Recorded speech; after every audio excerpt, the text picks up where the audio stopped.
മകീര നക്ഷത്രത്തിന്റെ ruling planet ചൊവ്വയാണ്. ഇവരുടെ nature എന്താ വെച്ചാൽ ഇവർ നന്നായിട്ട് എല്ലാ കാര്യത്തിലും റിസർച്ച് ചെയ്യും.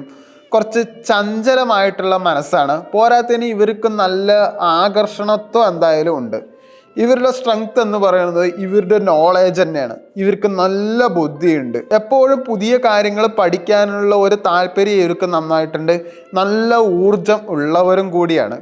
നിങ്ങളുടെ വീക്ക്നെസ് എന്ന് പറയുന്ന ചഞ്ചലമായിട്ടുള്ള മനസ്സാണ്. പെട്ടെന്ന് തീരുമാനങ്ങൾ മാറ്റാനുള്ള പ്രവണത ഇവർക്ക് വളരെ കൂടുതലാണ്. പോരാത്തതിന് നിങ്ങൾക്ക് സംശയവും കൂടുതലാണ്.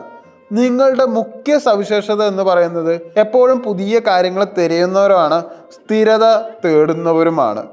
ഈ ഒക്ടോബർ മാസത്തിൽ നിങ്ങൾക്ക് എന്തായാലും തീരുമാനം എടുക്കുന്നതിൽ ചെറിയ ആശയക്കുഴപ്പങ്ങൾ എന്തായാലും ഉണ്ടായിട്ടുണ്ടാവും. എപ്പോഴും മറ്റുള്ളവരുടെ അഭിപ്രായം നിങ്ങൾ തേടിയിട്ടുണ്ടാവും. അത് വലിയ മണ്ടത്തരമായി പോയിട്ടും ഉണ്ടാവും. കരിയറുമായി ബന്ധപ്പെട്ട യാത്രകൾക്കോ ചുറുചുറുക്കോടെയുള്ള പ്രവർത്തനങ്ങൾക്കോ സാധ്യത എന്തായാലും ഉണ്ടായിട്ടുണ്ടാവും.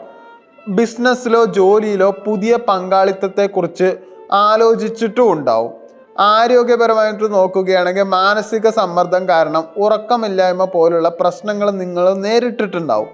ഒക്ടോബർ അവസാന മാസത്തിലെ നിങ്ങളുടെ മനോഭാവം എന്ന് പറയുന്നത് ഇനിയുള്ള യാത്ര സുരക്ഷിതവും കൃത്യമായ ലക്ഷ്യത്തിൽ എത്തുന്നതുമായിരിക്കണം എന്നൊരു വിചാരം നിങ്ങൾ എന്തായാലും ഒക്ടോബർ മാസത്തിൽ ഉണ്ടായിട്ടുണ്ടാവും. നവംബർ മാസത്തിൽ നിങ്ങൾ ജോലിപരമായിട്ട് ഗവേഷണവും അന്വേഷണപരമായിട്ടുള്ള ജോലികളിൽ എന്തായാലും ഒരു നേട്ടം നിങ്ങൾക്കുണ്ടാവും. സഹപ്രവർത്തകരിൽ നിന്നും നല്ല പിന്തുണയും നിങ്ങൾക്ക് നന്നായിട്ട് ലഭിക്കും. നിങ്ങൾ ബിസിനസ്സാണ് ചെയ്യുന്നെങ്കിൽ റിയൽ എസ്റ്റേറ്റ്, ഫാഷൻ, ഡിസൈൻ മേഖലകളിൽ എന്തായാലും നേട്ടം ഉണ്ടാവും. ബിസിനസ് വിപുലീകരിക്കാൻ വായ്പകൾ കിട്ടാനും സാധ്യത വളരെ കൂടുതലാണ്. നിങ്ങൾ നവംബർ മാസത്തിൽ തുടങ്ങാൻ പറ്റിയ കാര്യം എന്ന് പറയാൻ പുതിയ കോഴ്സുകൾ പഠിക്കാനോ എഴുത്ത് പോലെയുള്ള ഹോബികൾ കരിയറാക്കാനോ ഉള്ള ശ്രമം എന്തായാലും വിജയിക്കാൻ സാധ്യത എന്തായാലും നിങ്ങൾക്ക് ഉണ്ട്. സാമ്പത്തികപരമായി നോക്കുകയാണെങ്കിൽ നിങ്ങൾക്ക് സ്ഥിരത നിലനിർത്താൻ എന്തായാലും സാധിക്കും.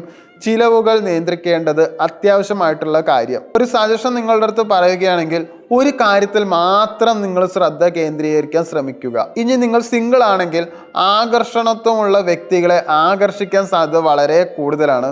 പുതിയ ബന്ധങ്ങൾ തുടങ്ങുമ്പോൾ പെട്ടെന്ന് തീരുമാനം എന്തായാലും എടുക്കരുത്. ഇനി പ്രണയത്തിലാണെങ്കിൽ സംശയങ്ങളും അനാവശ്യമായ വാദപ്രതിവാദങ്ങളും ഒഴിവാക്കുക.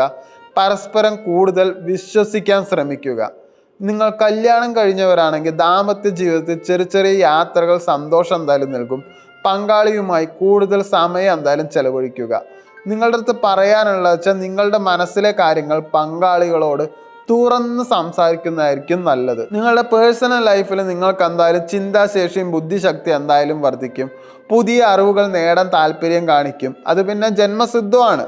യാത്രകൾ എന്തായാലും ആസൂത്രണം ചെയ്യുകയും ചെയ്യും. ചഞ്ചലമായിട്ടുള്ള മനസ്സാണ്. ധ്യാനം ചെയ്ത കുറേയൊക്കെ അതിനെ സഹായിക്കും. സാമ്പത്തിക കാര്യങ്ങൾ ധീരമായ തീരുമാനങ്ങൾ എന്തായാലും എടുക്കും. ഭൂമി വാങ്ങുന്നതിനോ വിൽക്കുന്നതിനോ അനുകൂലമായ സമയമാണ്. അതുപോലെ അമിതമായ ആകർഷണ കാരണം അനാവശ്യമായ ചെലവഴിക്കുന്നത് ഒഴിവാക്കുന്നതായിരിക്കും നല്ലത്. ചൊവ്വാഴ്ച ദുർഗാ ക്ഷേത്രത്തിൽ ദർശനം നടത്തുന്നത് ഭാഗ്യം വർദ്ധിക്കാൻ സാധ്യത വളരെ കൂടുതലാണ്. നവംബർ മാസത്തിൽ ആരോഗ്യപരമായിട്ട് പ്രത്യേകിച്ച് പ്രശ്നമൊന്നും കാണുന്നില്ല.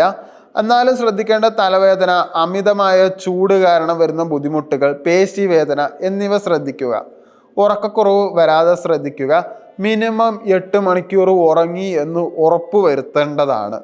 ദിവസം കുറഞ്ഞത് 10 മിനിറ്റെങ്കിലും ധ്യാനം ചെയ്യുന്ന മാനസികാരോഗ്യം എന്തായാലും നിങ്ങളെ മെച്ചപ്പെടുത്തും.